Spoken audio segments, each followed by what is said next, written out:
mau mau disembelih, hari haknya itu dianterin, jatuh mati. Padahal itu sapinya gede banget. Bayangin, resikonya siapa?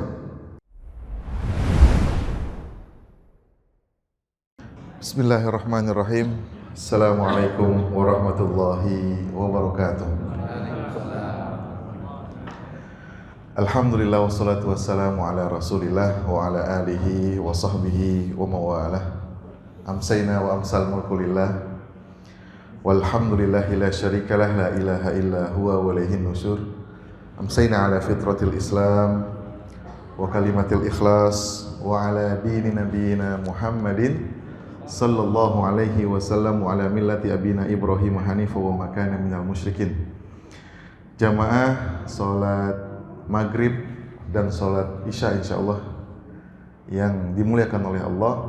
Alhamdulillah pada malam hari ini kita masih diberikan nikmat oleh Allah Subhanahu wa taala. Baru saja kita melaksanakan salat maghrib secara berjamaah. Alhamdulillah kita masih diberikan kesempatan oleh Allah dalam salah satu yang menjadi kewajiban kita, yaitu thalabul ilmi. Insyaallah pada malam hari ini kita akan membahas, mereview kembali tentang yang akan terjadi ya sebentar lagi. Ya, kalau kemarin bulan Ramadan sudah, kemudian bulan Syawal sudah, maka di depan kita ada apa? Naam, ada Zulqa'dah dan Zulhijjah. Zulhijjahnya tinggal melakukan saja, tetapi persiapannya itu di bulan Zulqa'dah biasanya ya bagi yang haji sudah pada mulai berangkat. Bagi yang tidak haji biasanya ngapain? Yang nggak haji biasanya ngapain? Nganterin haji, kan nggak berhari-hari itu Pak. Yang nggak haji biasanya ngurusin kurban. Persiapannya itu ada. Insya Allah kita akan membahas tentang fikih kurban dan isu-isu gharar dalam transaksi kurban. Kalau fikih kurban insya Allah banyak ustadz yang sudah membahas. Fikih kurban maksudnya gimana? Hukum kurban apa? Kira-kira apa hukum kurban? Wajib bagi yang mampu, ya. Kalau punya kelapangan tapi dia nggak mau berkurban, kata Rasulullah SAW apa? Jangan dekati musallana, masjidana. Jangan deketin tempat sholat kami. Masya Allah. Dalam surat yang selalu ya kita hafal nih, suratnya pendek. Fasolli li rabbika wanhar. Nah ini salah satu yang mengatakan hukum kurban itu wajib. Ya, walaupun ya mayoritas ulama mengatakan adalah hukumnya sunnah muakkad. Ya, sunnah yang sangat dianjurkan. Jadi tidak sampai peringkat yang wajib. Ya. Nah, seperti ini kalau fikih kurban. Nanti akan dibahas juga mungkin di dalam fikih kurban hewan apa saja yang akan disembelih. Ya, kalau dalam Al-Qur'an disebut bahimatul an'am. Ya, bahimatul an'am itu kalau di Arab itu ada onta, ada kerbau atau sapi dan sejenisnya, ada domba atau kambing dan sejenisnya. Ya, dalam fikih kurban itu dibahas secara detail. Berapa umurnya? Kriterianya seperti apa? Bener ya? Boleh nggak kalau misalnya pincang? Nggak boleh. Boleh nggak kalau tanduknya patah? Nggak boleh. Boleh nggak kalau giginya ompong? Nggak boleh. Ya, kalau copot? Boleh. Ya, tergantung juga nanti ketika misalnya ketika dipilih ya nggak pincang, ya dibeli nggak pincang, pas dianterin jatuh, ada nggak yang begitu Pak? Dianterin ya ke ke mobil gitu ya, diangkat ke mobil ya, kemudian pas diturunin dia jatuh tuh, pincang jadinya. Nah bagaimana? Nah ini kan termasuk hal-hal yang dibahas dalam fikih kurban, termasuk juga umurnya. Ya, disebut kalau dalam fikih kurban itu sinnan, yang udah punya gigi 2. Ya, kalau orang yang paham dengan hewan kurban biasanya dia lihat nih giginya udah udah gigi dewasanya, kalau kita bilang gigi susu ya. Gigi susunya itu udah tanggal atau belum? Kalau belum, berarti dia belum berhak untuk dikurbankan. Makanya biasanya disebut sinan itu 2 tahun minimal. Kalau kambing ya, kalau kambing 2 tahun. Kalau yang lain bisa jadi 3 tahun atau sampai 5 tahun kalau onta. Nah, ini juga dibahas dalam fikih kurban. Kemudian bagaimana penyalurannya misalnya? Kan kalau dalam zakat mal kan ada yang disebut dengan asnaf zakat. Betul nggak Pak? Innamas shadaqatu lil fuqara wal masakin wal amilina 'alaiha wal muallafati qulubuhum wa fir riqabi wal gharimin wa ibnis sabil wa fi sabilillah. Ada 8 golongan. Apakah ini sama dengan fikih kurban?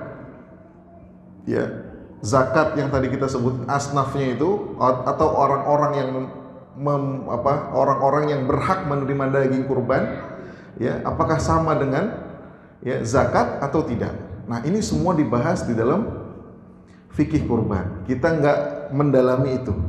Ada yang ya bagian ana lah kira-kira ya. Bagian ana ini adalah kira-kira kita akan membahas tentang isu-isu horor atau permasalahan-permasalahan horor. Horor ini apa? Nggak jelas, tidak jelas dalam transaksi kurban. Masyaallah muslimin rahimakumullah, mungkin udah mulai bingung nih. Ya, kita sederhanakan.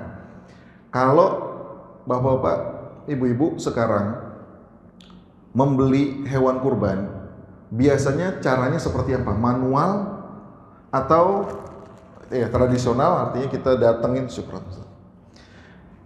datengin apa namanya itu? Yang ini udah ada nih, sepanjangnya udah mulai ada nih. Penjualan namanya apa itu? Hah? Supplier. Wah, supplier namanya keren banget ya. Hah? Marketplace. Wah, kerenan lagi nih. Ini nih yang di pinggir-pinggir jalan nih namanya apa nih? Yang ada kerbau-kerbaunya tuh. Penjualan hewan lah gitu ya. Kita sebut penjualan hewan. Hah? Tradisional. Kita datang, lihat barangnya, betul ya? Dipilih-pilih, kemudian ditawar-tawar, kemudian kita bayar. Biasanya bayarnya pakai DP ya. DP dulu, ntar 1 hari atau 2 hari tolong anterin ke Masjid Al-Mutakin misalnya gitu. Supaya dia yang ngurusin dulu makannya, kotorannya, biar diurusin. Biasanya begitu tuh. Terus bagaimana dengan pengantarannya? Biasanya gitu ya. Apakah sudah termasuk? Betul ya? Apakah sudah termasuk pengantaran atau belum? Dan seterusnya. Ini kalau yang tradisional. Dan ini yang dilakukan oleh Rasulullah SAW bersama Ali bin Abi Thalib. Kalau kita lihat sirah nabawiyah, ketika Rasulullah SAW mau berkurban, Rasulullah mengajak Ali, ya Ali, yuk kita ke pasar hewan kurban. Rasulullah ambil, ya, Rasulullah ambil itu pilih, ya, Rasulullah pilih itu yang namanya hewan kurban. Kemudian Rasulullah bawa sendiri hewan kurban tersebut sampai ke rumahnya. Ya. Kemudian ketika hari pemotongan, Rasulullah sendiri pun yang memotongnya. Kemudian setelah dipotong, ada kan daging kurbannya. Rasulullah sendiri yang membagikannya. Kalau yang dilakukan seperti ini, maka ini hampir sedikit atau kita bilang mungkin hampir habis yang namanya ghorornya itu. Pertama, ghoror dalam transaksi yang pertama tadi. Coba bapak-bapak pada punya handphone nggak nih? Punya handphone ya? Coba mulai buka marketplace. Ya, di marketplace itu lembaga-lembaga zakat, lembaga-lembaga kemanusiaan, termasuk mungkin tetangga-tetangga kita, teman-teman kita udah pada nawarin belum tuh yang namanya hewan kurban? Udah ada belum? Melalui WA. Ya, Assalamualaikum Ustadz misalnya. Nih, ana ada nih stok nih, divideoin, difotoin. Bener gak? Kalau memang itu terjadi dan kemudian, wih bagus nih, murah nih. Biasanya lebih murah apa lebih mahal biasanya? Murah. Lebih murah, kenapa? Karena bisa jadi bukan punya dia itu barangnya. Ya kan? Biasanya dia sebagai supplier ya, dia ngeliatin misalnya ke kampung sono, ke kampung sini, ngikutin, difoto-foto-fotoin, kemudian dia jualin. Dalam fikih muamalah, ya, itu tidak boleh barang yang bukan dimiliki atau barang yang belum dimiliki itu dijual, nggak boleh. Kata Rasulullah SAW, la tabi' ma laysa 'indak. Jangan kalian jual barang yang kalian belum milikin. Tapi kalau udah diizinin bagaimana? Lain itu urusannya. Kalau udah diizinin, misalnya kita udah ada komunikasi, kita ada kerjasama, misalnya ada MOU atau dengan lisan, Pak, ini boleh nggak saya jualin? Ya barang-barangnya, ini hewan kurban ini boleh nggak saya jualin? Bagaimana sistem pembayarannya? Ya, apakah nomor 1 sapi sampai nomor 10 ini di booking buat atas nama saya semua, atau bagaimana? Atau siapa yang cepat dia dapat? Bener nggak? Ntar tahu-tahu gini dipoto 1, 2, 3 nomor sapinya udah kelihatan sampai 10. Dia jualin kepada orang mau. Ternyata dia ngejualin juga kepada supplier 2, supplier 3. Orang udah bayarin. Dia pingin dengan nomor 1 misalnya. Tahu-tahu yang nomor 1 sudah dibeli dengan supplier oleh supplier nomor 2 atau dibayar oleh supplier nomor 3. Bagaimana buyer ini mau mendapatkan sapi yang sama sedangkan sapinya itu sudah dijual? Nah, mulai nggak tuh ada tuh perdebatan tuh, mulai nggak tuh ada pertentangan, mulai nggak tuh ada ente gimana sih, bener nggak begitu? Nah, itu salah satu bentuk gharar yang menyebabkan perselisihan antar kaum muslimin sendiri. Padahal nanti kalau kita melihat isu gharar itu bukan hanya kepemilikan ternyata, ya. Ini sebetulnya Anda sudah share ke Pak Untung slide-nya. Kebetulan Anda dari Bogor tadi nggak bawa laptop, jadi nggak apa-apa ya, nanti Anda share ke jamaah itu biar bisa langsung dilihat sendiri. Tapi yang pertama, ya, gharar dalam transaksi kurban, ya. Yang pertama tadi adalah gharar dalam kepemilikannya. Ini Anda sebutkan dulu, ada beberapa gharar ya, nanti akan Anda jelaskan secara detail. Yang kedua adalah gharar dalam transaksi online. Kalau kepemilikan mungkin tadi udah kita jelasin dikit. Ini kepemilikan punya siapa? Ente main jualin boleh apa kagak? Kalau dikata dia jualin boleh, ya, mana jaminannya?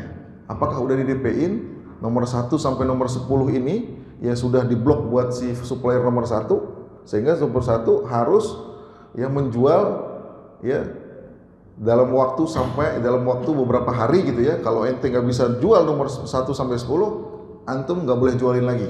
Kan bisa begitu ya kita buat ya.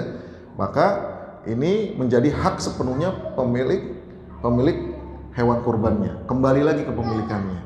Nggak boleh dijualin lagi. Nah kan itu enak tuh. Berarti ini ada waktu untuk menjualnya nih. Berarti berapa nih? Ada 1 bulan. Sekarang berapa Zulqa'dah? 4 atau 5 ya. Berarti bentar lagi. 1 bulan lagi udah 5 Zulhijjah tuh.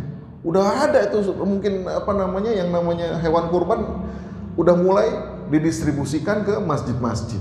Berarti sebulan lagi kira-kira. Ini yang pertama. Gharar dalam kepemilikan.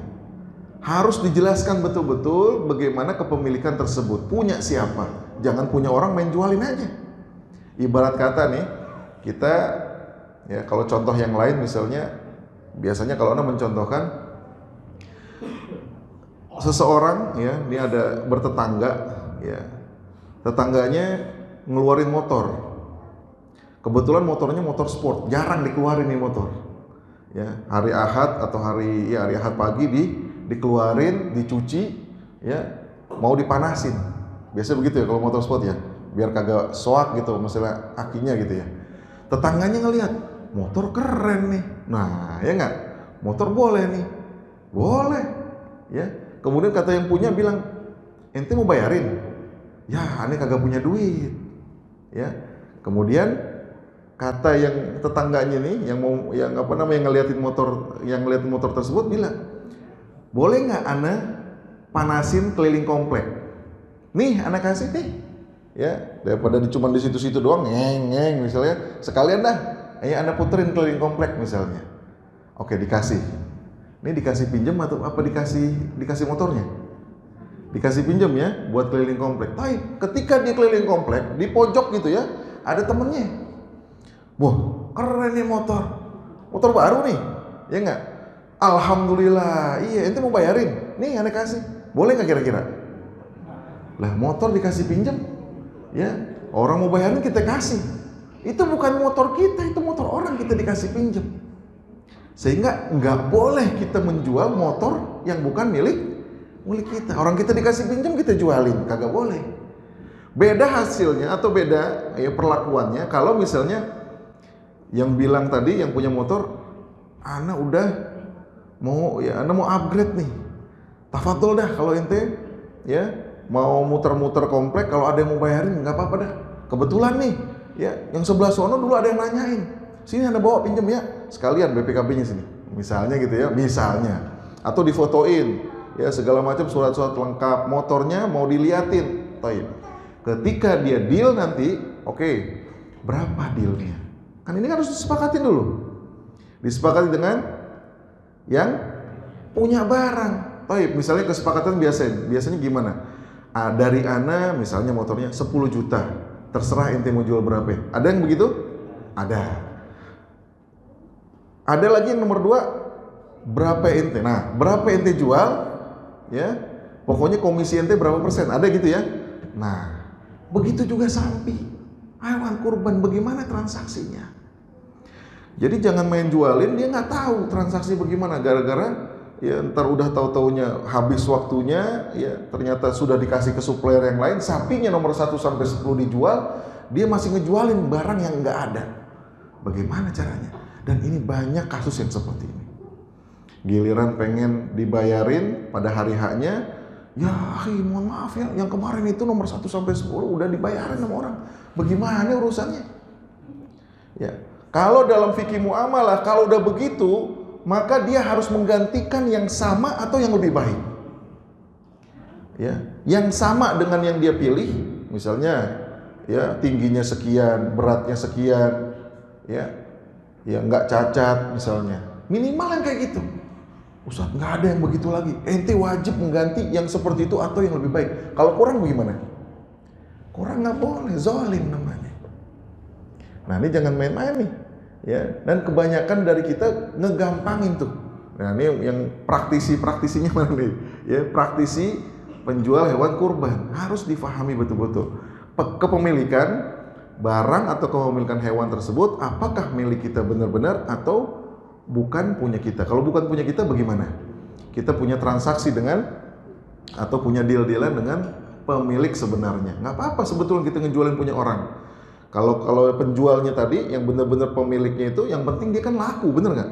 Siapa yang laku duluan dah, mau supplier A, mau supplier B, C, nggak apa-apa. Yang penting yang laku duluan. Ya pasti dia jual karena dia pingin mendapatkan ya keuntungan. Ya namanya penjual kan begitu. Ini yang pertama. Yang kedua tadi transaksi dalam transaksi online. Gharar dalam transaksi online. Bapak-bapak, ibu-ibu yang dirahmati Allah, coba lihat ya salah satunya marketplace tadi yang disebutin. Ini udah bermarak banget ini. Ya. Kalau di di jalan-jalan misalnya itu hampir jarang yang kita lihat kambing itu atau sapi satu bagian itu 1,5 juta. Jarang banget dah. 2 juta kali ya minimal ya. Nggak ada juga? Nggak ada.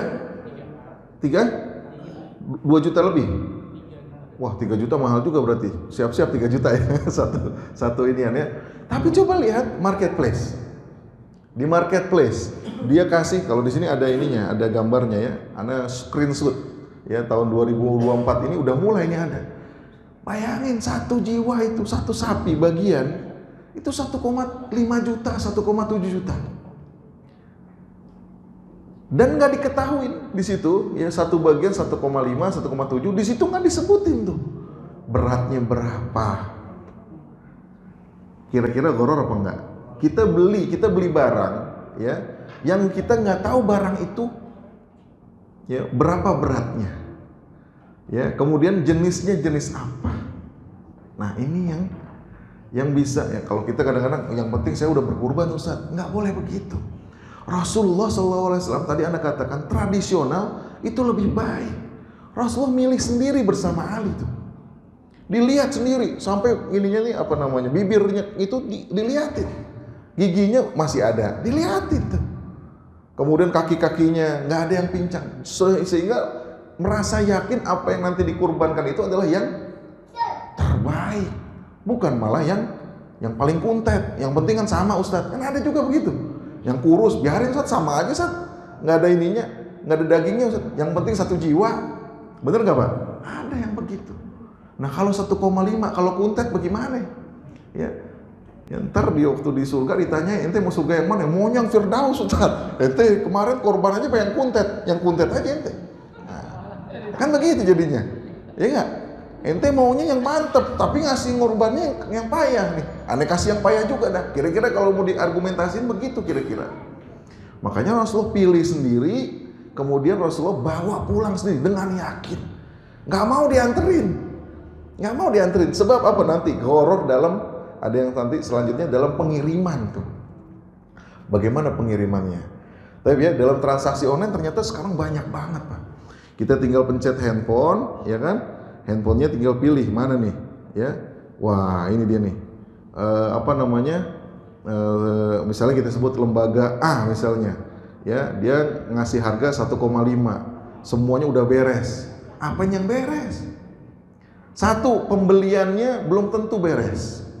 Bisa jadi dipotong pada hari yang sama atau 3 hari tasyrik itu bisa jadi belum tentu. Ya, makanya kalaupun mau memilih yang di transaksi online, Anda sarankan benar-benar cari lembaga yang benar-benar ada track record yang bagus setiap tahunnya. Biasanya dia punya laporannya. Ada laporan penyembelihan. Ada laporan pemanfaatan, nanti didistribusikan ke siapa. Kan gitu ya. Kalau sekarang kadang-kadang gini Pak.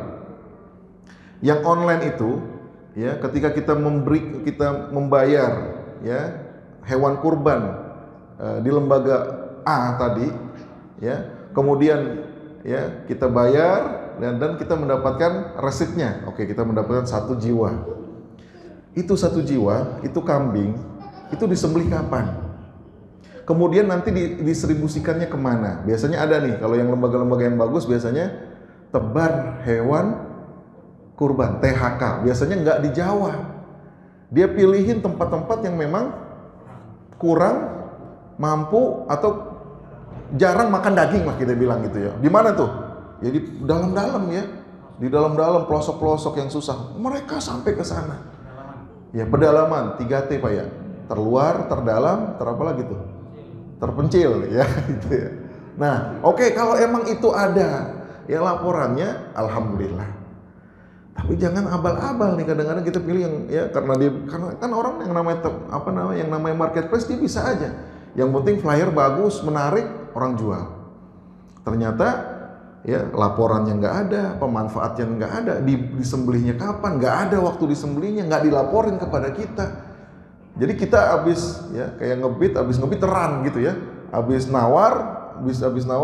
beli udah, pokoknya udah diberesin di sana. Nggak boleh begitu. Kita harus peduli. Bahkan kalau dalam fikih kurban itu menyembelih itu ya bagi orang yang berkurban disunahkan ya sampai dia melihat darahnya jatuh. Ya, Masya Allah. Jadi memang dipastikan benar-benar ketika Rasulullah memilihnya, kemudian Rasulullah membawa pulangnya, kemudian nanti Rasulullah menyembelihnya sampai Rasulullah nggak sanggup nyembelih. Ya, yang dibeli oleh Rasulullah bukan 1, 2, 3 kambing, tapi puluhan. Ya, kemudian ketika menyembelih capek juga. Ya Ali ini diminta untuk meneruskan sembelihannya. Ya, jadi nggak dikasih ke siapa-siapa, nggak boleh orang lain. Saya sendiri, karena saya capek, dikasih kepada mantunya atau sepupunya Ali bin Abi Thalib. Ya, nah kalau misalnya sebaliknya, ya setelah kita transaksi, kemudian habis itu udah bodo amat dah. Yang penting saya udah berkurban, yang paling murah. Nah, ini nggak bagus nih, nggak sesuai dengan apa yang diinginkan oleh Rasulullah SAW. Taib. Kemudian yang ketiga adalah transaksi gharar ya, dalam tadi spesifikasi. Waduh, kalau spesifikasi agak susah nih. Kalau spesifikasi kali barang kali ya. Kalau hewan kurban apa ya? Ya. Klasifikasi. Ya pokoknya kalau bobot biasa gitu Pak ya. Kemudian apalagi? Kualitas, ada sertifikat atau tidak, kemudian harganya berapa. Nah, biasanya kalau yang online itu, ya misalnya kita sebut tadi 1,5 juta. Anda nggak mengatakan ini salah. Kalau spesifikasinya dijelaskan. Jadi nggak ada gharar, nanti ada cara, solusi bagaimana meminimalisir gharar. Nanti ada, kita akan bahas juga solusinya. Sekurang-kurangnya kalau ada di situ 1,5, maka dikasih range, ya ada range. Misalkan kalau namanya sapi kan dia nggak bisa pas-pas banget Pak ya. Bisa jadi sekarang misalnya beratnya 20 kilo, 25 kilo misalnya gitu ya. Tapi nanti pas waktu diambil 10 hari lagi bisa bertambah nggak? Bisa berkurang nggak? Nah hewan hidup dia. Kalau dikasih makan banyak dia bertambah, kalau nggak dikasih makan berkurang. Ini kan udah kebeli, pinggirin, bang, pinggirin yang sebelah sana bang. Yang udah kebeli pinggirin, kasih makan secukupnya aja. Ada nggak yang begitu curangnya? Penjual? Ada. Yang belum kebeli ini yang masih kurus-kurus, yang masih putih, kasih makan terus sampai hari H-1. Wah. Yang udah kejual biarin dulu di belakang, kasih makan secukupnya. Pas diambil kok begini? Pak, itu udah kita tag Pak, bener-bener Pak. Iya bener, cuman nanti kasih makannya kurang. Nggak sebagaimana ketika awal sebelum dibeli. Nah harus dikasih range, misalnya 25 kilo sampai 30 kilo harganya sekian. Dia harus bisa pastikan itu. Kalau itu dilakukan, maka sekiranya ya ada kenaikan, ada keturunan, dan kita bisa memakluminya, benar nggak Pak? Oke, turun kalau nanti saya ini sekarang 25 kilo. Kalau nanti ada penyusutan ya lebih kurang sedikit dah, ya masih dalam ya kewajaran. Oke, kita juga meyakin nih, karena apa? Karena tadi ditulis ya 1,5 juta itu range-nya sekian sampai sekian. Dan itu juga menjadikan penjualnya itu nggak main-main nanti. Waduh, kalau misalnya ini turunnya banyak banget nanti dia komplain, bener nggak Pak? Nah, itu juga harus diperhatikan. Ya, jadi gharar dalam spesifikasi banyak sekali, ya, terutama tadi yang transaksi online. Baik, yang keempat ada gharar dalam garansi. Kan tadi sudah kita sebutkan bahwa yang namanya hewan kurban ini dalam bulan Zulhijjah itu tanggal berapa disembelih? Hari tasyrik 9, 10, 11. Ya, 3 hari ya. Ya setelah wukuf ya. Kalau wukuf ya kita kan suruh puasa ya. Maka setelah wukuf, setelah puasa besoknya kita boleh menyembelih ya. Ketika kita menyembelih itu kan tanggal tadi ya 10, 11, 12. Ya. Maka sebelumnya itu biasanya hewan kurban sudah ada di dalam kandang biasanya. Ini kalau kita bilang sekarang bulan Zulqa'dah tanggal 4, tanggal 5, ini udah banyak kandang nih. Kandang-kandang, pokoknya yang tadinya kebun udah banyak berubah nih, ya, menjadi ya pusat penjualan hewan kurban. Ya kan ya? Pusat penjualan hewan kurban. Artinya kalau kita sekarang nyari, kira-kira harganya lebih murah apa lebih mahal sekarang nih dibandingkan nanti H-1, H-2, H-3. Sekarang lebih mahal atau lebih murah? Lebih mahal? Lebih murah? Kenapa lebih murah? Kenapa lebih mahal? Kenapa lebih mahal kalau sekarang? Kira-kira lebih mahal atau lebih murah? Lebih murah. Kenapa lebih murah? Banyak pilihan. Orang masih belum peduli. Masih ntar ya, ini belum waktunya nih. Belum puncak-puncaknya. Biasanya begitu ya. Kalau udah hari-harinya stoknya udah dikit Pak biasanya Pak. Ya, stoknya udah dikit. Ya, kemudian juga akhirnya terpaksa dah dijual berapa aja. Benar nggak Pak gitu kan? Bisa jadi ya. Bisa jadi ada yang menjual lebih mahal ketika harinya sudah dekat. Ya. Kalau sekarang stoknya masih banyak gitu ya. Nah, biasanya dia menjualnya lebih murah. Walaupun nggak juga, kadang-kadang ketika dia jual sekarang lebih murah, sebetulnya tuh yang namanya cost-nya tuh tinggi nggak tuh? Tinggi juga. Kan sampai sebulan lagi dikasih makan sebulan tuh. Ya. Kalau rumput berapa hitungannya? Ya nggak? Kalau dikasih obat berapa hitungannya? Kalau dikasih sertifikat berapa hitungannya? Ya. Supaya dalam sebulan ini dia kagak sakit misalnya. Nah, kalau sakit kan resikonya siapa? Resikonya penjual. Nggak mungkin resikonya pembeli. Kalau pembeli, sekarang saya jual, ente bawa pulang. Nah, itu baru resikonya pembeli.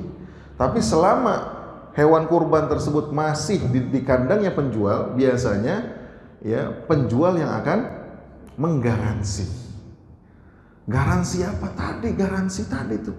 Garansi dia harus cukup berat badannya, nggak berkurang sesuai dengan kesepakatan. Kalaupun kurang tadi nggak nyampe 5 kilo, nggak boleh tuh kurang daripada 5 kilo.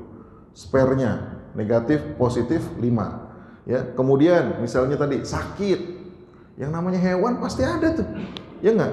Jangan dikata enak semua. Kadang-kadang ada beberapa tuh yang di Telkom mau disembelih, hari H-nya itu dianterin, jatuh mati. Padahal itu sapinya gede banget. Bayangin, resikonya siapa? Nih kalau gini resikonya siapa nih? Penjual pembeli? Penjual pembeli? Penjual pembeli. Itu belum diterima pembeli, baru diturunin dari truk ke masjid, mati dalam jatuh mati. Ya, bukan sakit, jatuh mati, coba bayangin. Ya, langsung diganti oleh penjualnya. Ya, alhamdulillahnya masih ada stoknya di kandang. Coba bayangin. Kalau mati ini siapa yang mau menanggung? Ya kalau kecil-kecilan ya ini keuntungan kita udah kegerus lagi nih, kira-kira begitu ya. Udah kegerus lagi. Nah, maka garansi-garansi seperti ini harus dicantumkan sedetail-detailnya. Termasuk tadi ya, kalau misalnya ada pengangkutan ya, Anda sering banget nih ngelihat nih sekarang nih. Kemarin belum lama tuh di MBZ ya, mobil bak. Bener ya Pak ya? Mobil bak Pak. Mobil baknya jatuh terbalik gitu ya. Pada jatuh itu kambingnya. Pada lari-larian, kabur-kaburan. Coba bayangin Pak. Kalau itu misalnya bisa ditangkepin, kemudian semuanya dilihat, oke, nggak ada masalah, alhamdulillah. Tapi kadang-kadang yang jatuh ini kakinya patah, pincang misalnya, atau petanduknya patah. Siapa yang mau nanggung? Maka ini perlu yang namanya dijelaskan dalam akad. Nggak apa-apa, kita akadnya agak panjang dikit. Supaya apa? Supaya tenang kitanya. Ya, nah ini yang perlu ya kita sebetulnya kayaknya itu sebetulnya bisa Ustaz, itu sama-sama kita tahu aja dah. Enggak juga. Kalau sama-sama kita tahu ternyata dia nggak mau menanggungnya bagaimana? Ya. Nah, ini harus disepakati di awal. Tapi masyaallah muslimin rahimakumullah, ada beberapa solusi ya untuk menghilangkan gharar. Ya. Yang pertama, yang tadi sebetulnya Anda sudah sampaikan, pilih penjual ya yang menyelenggarakan pemotongan hewan kurban yang mempunyai rekam jejak yang baik. Ini kalau online ya tadi ya. Ya, sekali lagi, kalau online ya, maka kita perlu milih ya lembaga amil zakat, apa lembaga kemanusiaan dan seterusnya yang punya rekam jejak yang baik. Biasanya dia tiap tahun punya Pak. Ya, dia punya peta. Ini kalau di sini ada petanya nih. Kebetulan ada semua di sini ya. Ya, penerima manfaatnya hampir 2 juta orang. Ya, kemudian disebar ke siapa? 30 provinsi. Hewan kurbannya 29.288 kambing atau domba. Ini yang Anda buka adalah, boleh disebut namanya nggak nih? Misalnya dompet duafa. Atau di sini Baznas. Kalau Baznas berarti punya negara, betul ya? Yang dikelola oleh negara. Kalau dompet duafa dikelola oleh swasta, ya ormas, ya ada yang ormas, Laz NU, Laz MU, Lazis, apa segala macam, biasanya ada semua. Ya, kalau ini yang online, jadi cari yang punya laporan keuangan, laporan pemanfaatan yang bagus. Kalau misalnya kita di dalam masjid, ya biasanya panitianya ada Pak ya. Panitianya ada, ini jangan khawatir insya Allah. Kenapa? Karena kita percaya dengan ya panitia masjid, memotongnya dengan sunnah, dengan sesuai dengan sunnah. Bismillah ya Allahu Akbar. Kemudian nanti ketika pembagiannya juga tidak salah sasaran. Biasanya pakai kupon Pak ya. pakai kupon misalnya. Nggak mungkin nih buat keluarganya ono aja nih, ini buat yang ini, enggak. Ya, nah ini perlu nih, ya makanya perlunya ada panitia, ya panitia zakat atau panitia kurban itu biasanya kalau setiap tahun itu dia punya database, betul nggak Pak? Nah, database mustahik kalau kita bilang ya, atau orang yang akan dibagi, ya fukoro lah kalau kita bilang, ya yang fukoro ada, yang miskin ada, kemudian yang orang-orang yang di sekitar masjid juga ada, ya karena yang namanya daging kurban itu tidak sama dengan zakat. Nih, kalau kita mau pakai dalil zakat mal tadi, dia nggak seperti zakat mal. Ya, jadi hanya fakir miskin saja enggak juga. Ya, boleh diberikan kepada yang lain juga supaya bisa mengkonsumsi daging kurban. Ya, itu yang pertama. Yang kedua, minta penjelasan waktu dan tempat penyembelihan. Kalau ini online, ini masih online terus ya, masih online nih. Jadi kapan disembelihnya? Hari pertama, hari kedua, hari ketiga, atau hari keempat? Dibilang hari keempat, wah kagak bener nih kalau begitu ya. Dia kagak ngerti fikih kurban nih. Ya, hari tasyrik berapa hari? 3 hari, cuma 3 hari bolehnya, mulai dari malam takbiran sampai 3 hari, itu boleh tuh nyembelih. Hari keempat kagak boleh lagi. Seperti zakat fitrah, kalau udah lewat daripada 1 Syawal khotib naik mimbar, dia bukan lagi jatuhnya zakat fitrah, jatuhnya apa? Sedekah, bukan lagi kurban jatuhnya, ya. Jadi sedekah aja, ya. Jadi harus dipahami itu benar-benar. Taib. Itu yang kedua, ya. Yang ketiga, nah ini juga penting, minta laporannya. Minta laporan dalam bentuk dokumentasi atau pemanfaatan daging kurban. Biasanya mereka akan, nah kalau kayak gini kan nih, ya kalau ini laporannya dalam satu buku. Jadi mereka tidak mengirimkan satu-satu kepada mustahiknya. Biasanya dalam satu buku, fikih kurban atau bahasanya di sini apa ya? Sebaran ya, distribusi hewan kurban, THK, tebar hewan kurban. Judul umumnya tebar hewan kurban tahun 2023. Kalau sekarang 2024 ya. Maka dia akan jelaskan mulai dari latar belakangnya, kenapa dia punya program THK, tebar hewan kurban. Salah satunya misalnya ya, karena di Jakarta, Bogor, Tangerang, Bekasi, Depok orang-orang pada banyak yang mampu gitu ya, banyak ya, kalau dikatakan mampu semuanya juga nggak mampu, ada juga yang nggak mampu, tapi sekurang-kurangnya mereka makan daging itu seminggu sebulan pasti ada tuh gitu ya. Tapi ada loh penduduk atau rakyat kita yang hampir kagak makan daging itu 1 tahun sekali, bener gak? Ada nggak? Coba ada Pak. Tuh mungkin latar belakangnya kalau kita buka tuh ya, ini kebetulan kita nggak bisa tampilkan. Latar belakangnya ada masyarakat kita selain di Jabodetabek, di Jawa, di pulau-pulau yang lain terpencil, dia nggak makan daging tuh kalau bukan bulan Zulhijjah. Masya Allah. Kenapa? Daripada makan daging Pak, mendingan saya beliin anak alat tulis, alat tulis, ya beliin sepatu. Coba bayangin. Ya buku. Kenapa? Karena saking miskinnya dia. Ya bisa jadi rumahnya udah nggak karu-karuan dah.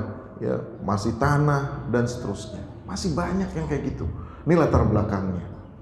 Ya makanya pengenlah dia buat program THK, tebar hewan kurban. Kapan disembelihnya? Dijelaskan di situ. Bagian Sumatera hari pertama misalnya. Laporannya ya Kalimantan hari kedua. Ya misalnya. Satu lagi apa? Papua misalnya hari ketiga, ya, dan timnya berbeda-beda misalnya, bukan tim yang sama, di kesono kemari kecapean juga tuh kalau begitu. Dia pasti punya perwakilannya. Nah itu yang diminta, dan biasanya yang tadi ya, yang anak katakan punya rekam jejak yang baik itu, dia nggak perlu diminta, tapi dia akan mempublikasikan ya setelah program THK ini berakhir dan itu diaudit. Jadi ada laporan auditnya. Nah, yang kayak gini kalau mau misalnya tadi saat saya maunya, saya yakini juga Ustaz, kenapa? Kalau saya kurban di sini, ya misalnya di masjid ya, saya yakin Ustaz di masjid ini banyak yang udah pada makan daging Ustaz. Ya, saya tertarik dengan program THK misalnya nih ya. Ini saya nggak ngajarin THK nih ya, ntar nggak ada yang di masjid lagi. Ya, tetap di masjid juga perlu, THK juga perlu. Tapi kalau misal dia saya mengatakan perlunya THK tebar hewan kurban ke negeri-negeri yang ke provinsi-provinsi yang tadi yang miskin, ya maka harus pastikan ketiga yang tadi, jangan sampai dilewatin. Ya jangan udah pokoknya habis 1,5 udah saya transfer, udah habis itu udah pokoknya saya percaya aja dah, nggak boleh begitu. Karena tadi Anda katakan Rasulullah SAW memastikan apa yang dia bawa, hewan kurban yang dipilih, yang dibawa, yang disembelih dan didistribusikan sesuai dengan ketentuan-ketentuannya, sesuai dengan ya sunnah Rasulullah SAW. Jangan sampai ya kita malah mengabaikan sunnah-sunnah Rasulullah SAW. Taib, bagaimana gharar dalam kepemilikan? Solusinya, kan tadi udah kita jelasin ya. Solusinya bagaimana? Nah, jika memiliki modal, ya, kalau kita nih ya mau jualin barang, mau jualin hewan kurban, yang kita kagak punya barangnya, ya, yang kagak punya hewan kurbannya, maka yang pertama nih, jika memiliki modal, penjual membeli hewan kurban dan menstoknya langsung. Ibarat kata kita datengin nih di Bogor, biasanya tempatnya di mana Pak ya? Di Bogor, Sukabumi ada nggak? Ada mungkin ya. Kalau mau yang jauhan dikit sono NTB jauhan dikit tuh. Sapi Bali misalnya ada ya Pak ya. Banyak tuh kalau modalnya gede. Ya, biasanya pengirimannya juga pakai truk yang gede banget itu. Ya, kalau itu gede-gedean misalnya. Kalau punya modal beli stok. Ya kalau kita lihat yang ada di depan-depan ini nyetok nggak? Nah, itu stok. Ini yang paling aman. Ustaz, saya nggak punya duit, Ustaz. Nah, bagaimana ente mau usaha kalau begitu? Tapi bisa juga, Anda punya sedikit, Ustaz. Kalau sedikit, ente punya sedikit, ente juga punya sedikit, ente punya sedikit. Bisa nggak dia share? Bisa. Patungan, saham ya, bikin ya akad musyarakah. Ya, akad musyarakah berarti antar para pihak semuanya berkontribusi saham, walaupun kecil. Rasulullah pernah bermusyarakah nggak? Pernah. Rasulullah pernah mudharabah? Pernah. Mudharabah itu berarti satu pihak full 100%. Siti Khadijah, sahih. Kemudian memberikan modalnya kepada Nabi Muhammad SAW ketika Nabi Muhammad masih umur 17, 18 sampai 20 tahun. Setelah Rasulullah SAW beberapa tahun itu mendapatkan keuntungan dari tadi hasil mudharabahnya, Rasulullah menego kepada Siti Khadijah. Ya, sekarang saya udah punya duit. Jangan pakai mudharabah lagi dong. Bisa nggak pakai musyarakah? Bisa nggak pakai musyarakah? Saya punya duit nih sekarang. Misalnya harganya, kafilah dagang ini 100 juta misalnya. Maka saya punya sekarang duit 20 juta. Bisa nggak saya berkontribusi? Bisa. Maka itu namanya berubah jadi musyarakah. Bisa. Ya, 10 juta, 10 juta, 10 juta. Kalau 10 orang udah berapa? 100 juta. Dapat nggak kambing? Dapat. Kalau 100 juta. Kalau lebih daripada itu, ya lebih banyak lagi. Itu kalau punya modal. Kalau kurang modal gimana? DP-in. Tadi nomor 1 sampai 10 saya DP-in. Dengan waktu sekian saya akan bayarin. Kalau nggak gimana? Tulis. Kalau nggak bisa saya bayarin dalam 10 hari, maka ya DP-nya angus misalnya gitu sampai angus. Dan itu zalim juga. Ya, misalnya DP-nya dipotong, ya berapa? Silahkan saja, nggak ada masalah. Kenapa? Kenapa dipotong? Karena saya nunggu ente, bener nggak? Ada opportunity cost di situ. Ya, harusnya saya dapat dari dia, anda tahan gara-gara ente ya gara-gara ente mau bayarin, ente kagak bayarin juga, ya udah nggak apa-apa dah, ya, sama-sama ada kerugian sedikit. Tapi jangan juga dipotong DP-nya 100%, kasihan juga. Jika nggak punya modal, ya nggak punya DP, nggak punya modal, bagaimana? Minta izin, boleh nggak? Pak, saya nggak punya modal sama sekali nih, tapi saya mau jualin. Bener Pak, saya punya pasar Pak. Ya, saya punya pasar di sini-sini. Insya Allah nih kalau kayak gini, oke, berapa lama waktunya? Minta izin, nggak apa-apa. Ya, jadi jangan takut ya memulai bisnis dengan tanpa modal sama sekali. Bisa nggak? Bisa. Ya, orang-orang Singapura juga nggak punya modal tuh kayaknya tuh ya. Ya, sumber daya alam dari kita, ngejual ini kepada orang lain. Itu cuma tinggal telepon doang, telepon sini, telepon sono. Cuman punya network.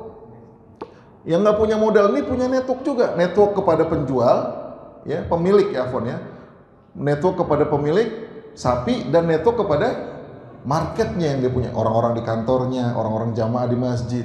Tapi harus dijelaskan.